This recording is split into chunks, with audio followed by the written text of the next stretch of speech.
Welcome to the Point. This past week, the campaign for the White House descended on Michigan. Over the weekend, former President Trump was on the east side of the state. And on Thursday, Vice President Harris was in Grand Rapids. The primary will wrap up on Tuesday, but that's far from the end of the campaigning that we'll see this year. I'll have a thought about that later. But first, we hear from two members of the State House about where the governor's budget proposal stands and how the legislative year is shaping up so far. Wyoming Democrat Representative John Fitzgerald sat down to talk about that. Representative, we are at that point in the year when budgets should be moving and at least being talked about and negotiated, and I'm sure they are. We've already heard the state of the state, and we know what that budget presentation is. And one of the things I wanted to ask you about was we were at an event not long ago, and I kind of to the side asked you a question about the budget. You said, hey, I'm not an appropriator. Well, that's fair. Mm-hmm. And then I was driving back to the station, and I thought, in real ways, every member of the majority party becomes an appropriator because every one of you have to vote for every budget in order to get them passed, even after you get your majority back in 60 days. So tell me about the budget, about what you saw in it, budget presentation, what you like, what you think will work. Yeah, you're right. I'm not an appropriator, but you're right. At the end of the day, I do vote for that budget. But we have a very skilled group of people, group of legislators who are on that appropriations committee who are working to make the pieces fit. That that executive recommendation that is one step in a multi-step process that is going to come out with our future budget.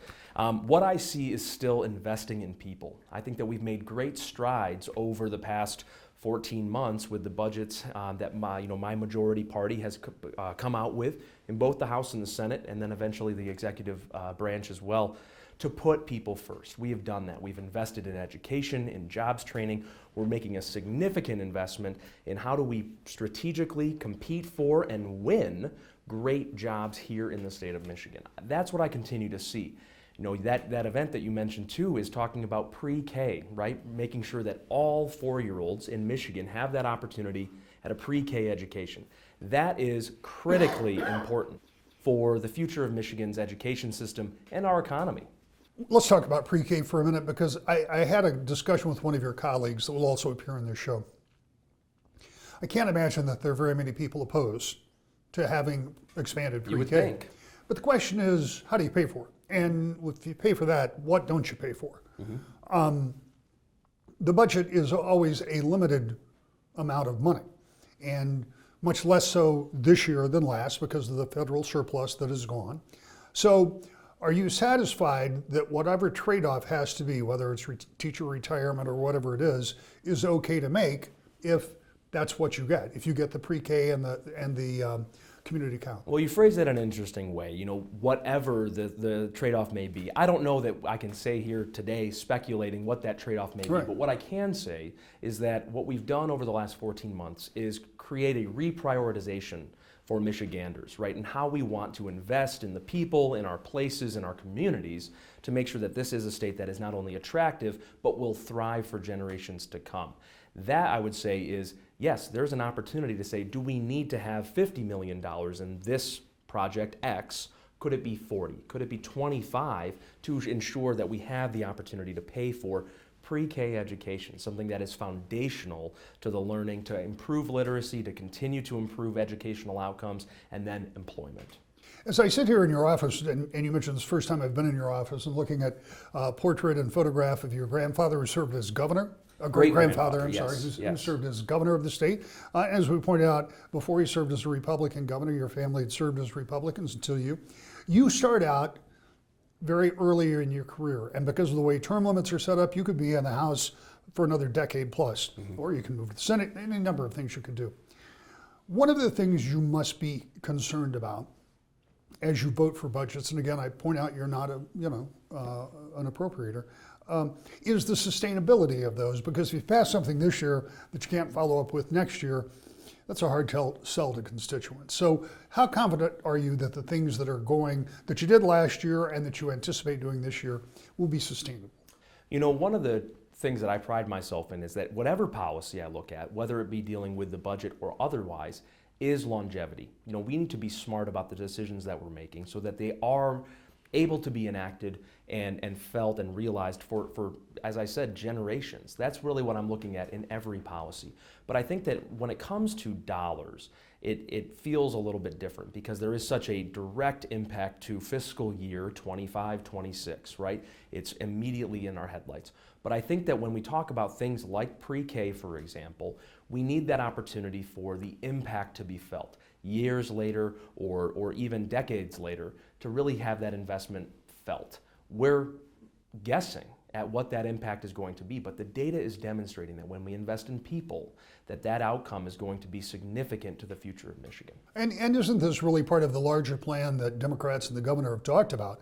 And that's improving education, improving an educated workforce, drawing people to the state because we have an improved education system and because we have jobs for educated workforce. So it's kind of a big circle, right? It is. It is. It's an ecosystem, if you will, that every decision has to feed into the next step. And I think that this is where we've been given the opportunity. The people of Michigan have believed in the vision that we laid out, that this is going to be impactful in their lives, right? We've been able to cut taxes. We've been able to support seniors. We've been able to make sure that there's equitable funding in our education system. Things that Michiganders truly believe in. Now we get to reap the benefits here for years to come. What do you see that's going on right now? I mean, you would agree it's kind of a slow start to the legislative session, partially, because of those open seats that won't be filled until 60 days from now. But what do you see that's going on now in the legislature?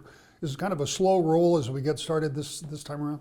Well, you know what, when you might see calm water on top, there's a lot of busyness underneath. And that's what's happening right now. You know, we continue to see development of, yes, this budget, of policy and otherwise, that is going to make its way to the floor in the coming months, right? We have 2 seats that need to be filled. Those elections are upcoming.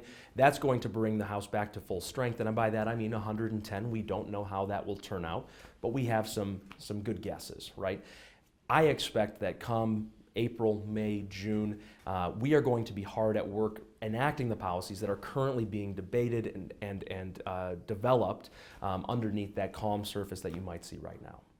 That time frame that you just laid out as you get into May, June, that period of time, that's really when we would see all the budget activity. I mean, the big stuff move anyway. The goal is to get everything done by July 1st, right? Not only the goal, but that's what's going to be required of us, right? That is what we've been working towards, not only in 2024, but we did so in 2023. We came out with our budget ready to go. I believe that we will be able to repeat that this year. Well, one of the things that was easier in 2024, and I mentioned it earlier, there's a lot of surplus money that you could fill a lot of holes. And you could also get some members to say, hey, we've got some good things for you here. You know, this is much more a standard budget cycle.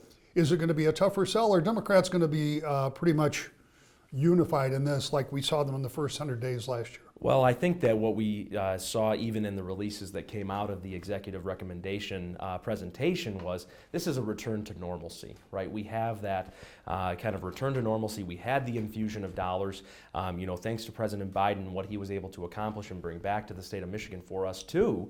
Yeah, we did have a great deal of one-time funds. I can tell you that, you know, in the education budget, there were a lot of categoricals, right, that were maybe even frustrating to some administrators, but they made an impact in those, in the way that our students and our families could feel that.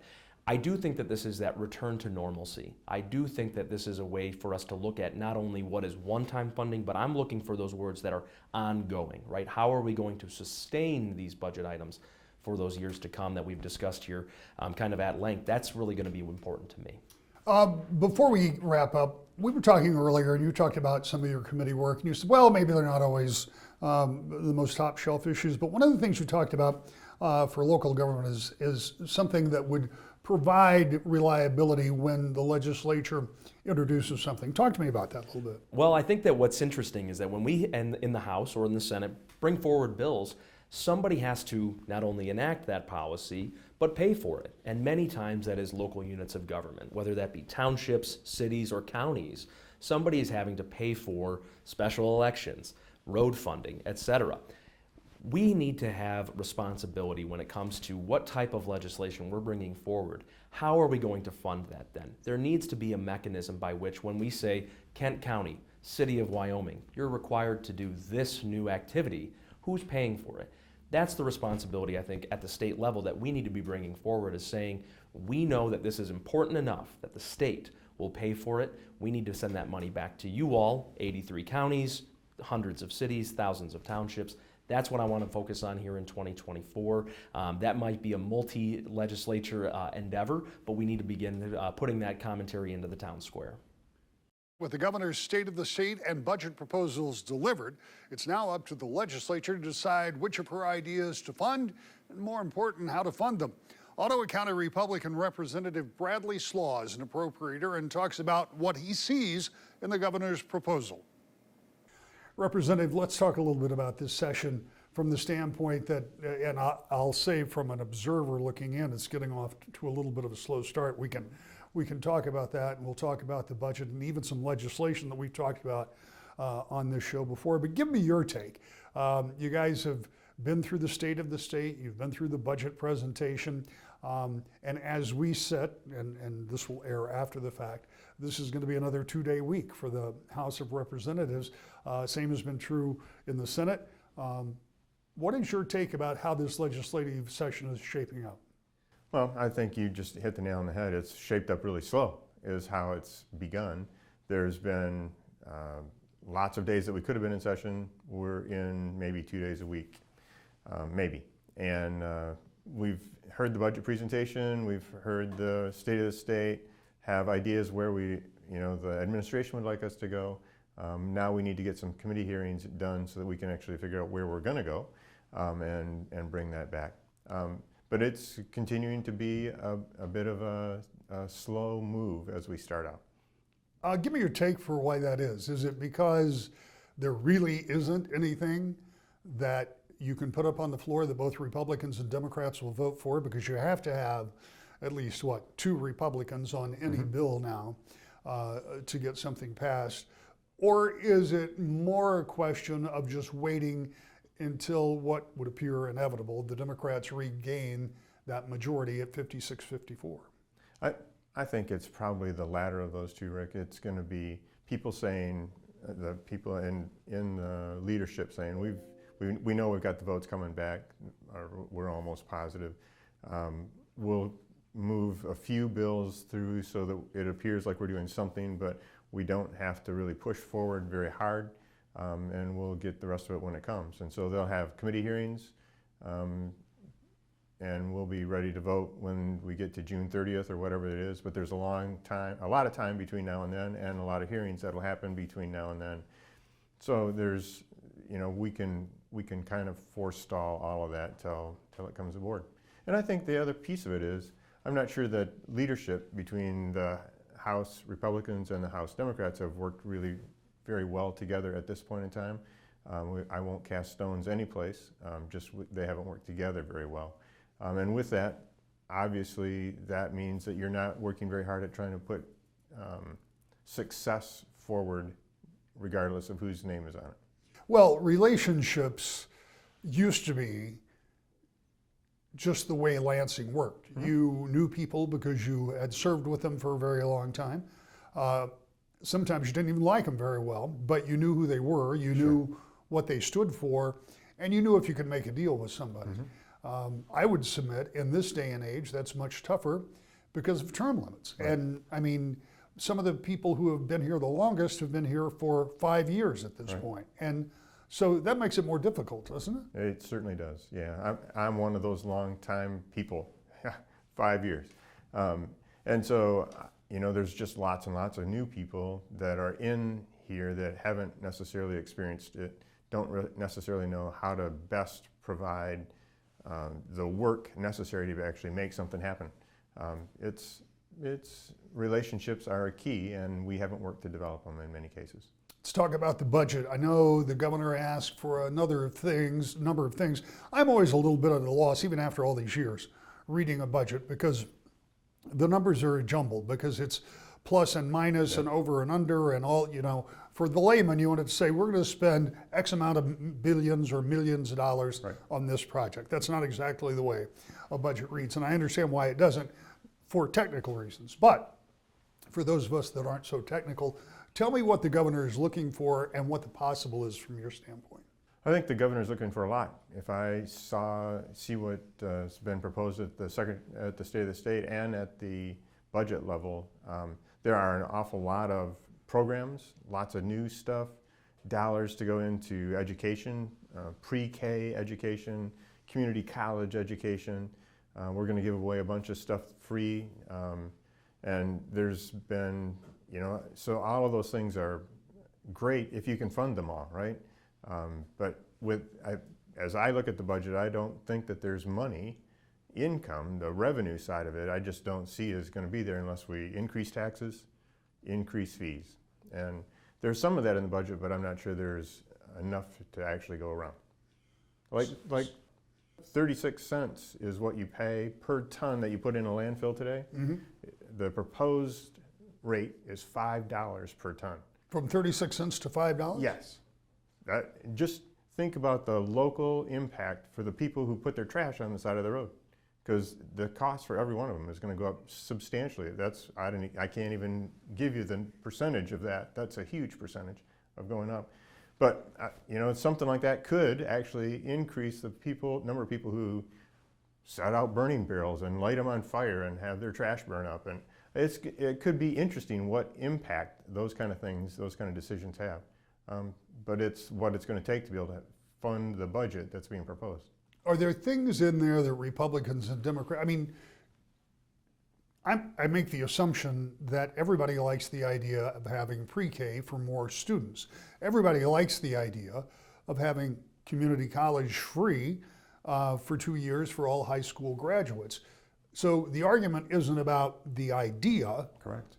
The question is about how to pay for it, and Republicans, yourself included, tell me they don't think it's possible. Oh, it's possible. The question is, what are you willing to give up to do that? Because you're either going to have to give up more money in taxes, or you're going to have to give up other programs that you're going to set aside so that you can fund these. There's only a certain amount of revenue. You got to take it. You either have to use that revenue and take it from someplace else, or you have to increase revenue. And increasing revenue is the second hardest thing to do in Lansing. Decreasing revenue is the first hardest thing to do in Lansing. So as you look at it as it is now, and before I get to this question I should ask, what about the housing proposal? The governor talked about $1.4 billion to create a bunch of new homes. There's a housing problem in your district, I'm sure. Where I live, there's a housing problem. And not in just every district in Michigan, probably in the United States. Right. Where does that money come from as you look at the budget? As I look at it, I have no idea where it's coming from. That's a concern for me. And ancillary to that, there is thoughts about having to have not only more funding for that, but more rules and regulations around the building of it itself. So the policy side of building a structure, the new building code includes having sprinkler systems in every house. Rough estimate, and the builders group that I sit in, West Michigan Home Builders Association, is that's $20,000 extra in every home. Who's going to afford that? If we're trying to make houses affordable for people, how is that helping our constituents? I don't know. And I'm not sure where the $1.some billion to add new housing is coming from either. Well, I specifically asked that because, again, I don't pretend to be a genius when it comes to reading the budget, but I couldn't find anything in there that addressed that. Right. And you haven't heard anything from. I'm not. Okay. Let's move on. Is there anything else in the budget or the budget process that we need to know as we sit here at the end of February, moving into kind of the busy season for budgets? Yeah, well, I think part of it is there's a bunch of supposed dollars in there for electrical vehicle, ramping up charging stations across the area, other kinds of things. Even though I would agree that I think we need to continue to search for ways to be able to do transportation more effectively, less greenhouse gases, all those kind of things. We need to look for ways to do that. I'm not sure we're really prime time ready for that at this point in time. So to spend extra billions of dollars, millions of dollars to try and incentivize people to buy electric vehicles when demand is receding here in the state has some real concerns for me. So I think that's one of the things in the budget we have to look at really serious. What's the government's role in electric vehicles, for example? Should it be to foster a demand for those vehicles and create those charging infrastructures and give those kind of incentives? Or should it be to react to the market and provide the infrastructure and backfill for when those become more desirable? Yeah, I think whenever the government leads, it's a problem. On things that business can lead on, if government's leading, that's a problem. Government should be worried about making sure that we have protection and that our efforts to build infrastructure to take care of those kinds of things are appropriate. But for us to be leading on paying people to buy a new vehicle, that kind of thing, I think we need to be really careful about. There's a lot more to talk about in the budget. Before we get to that, though, and because we're going to run out of time, I want to talk to you about a piece of legislation that may have already passed by the time this airs. It's a piece that you and I talked about, and it's about setting speed limits. Yeah. Tell me about it briefly.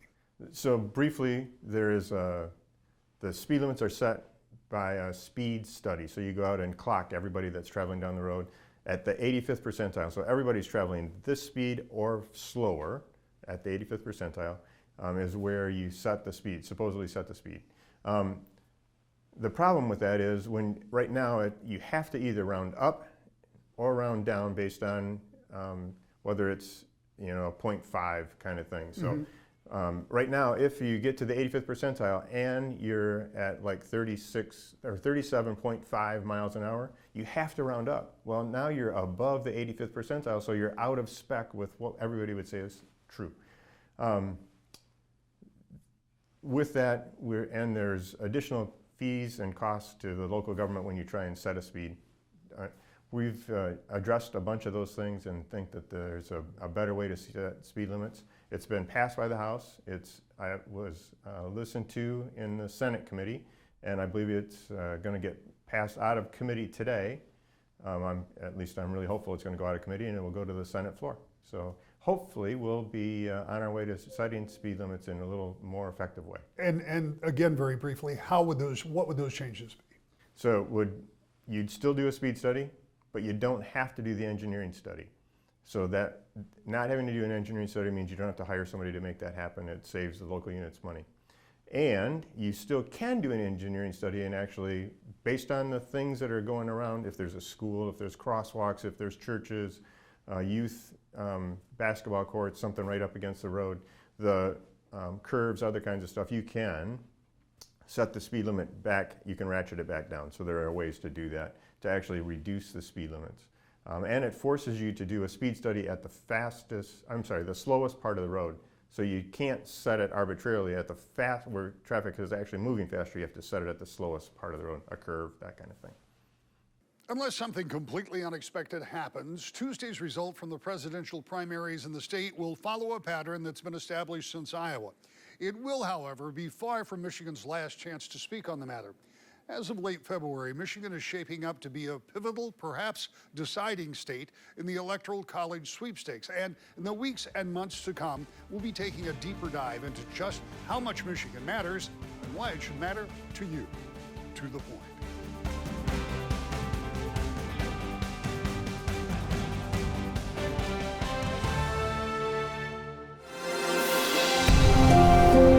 Thank you.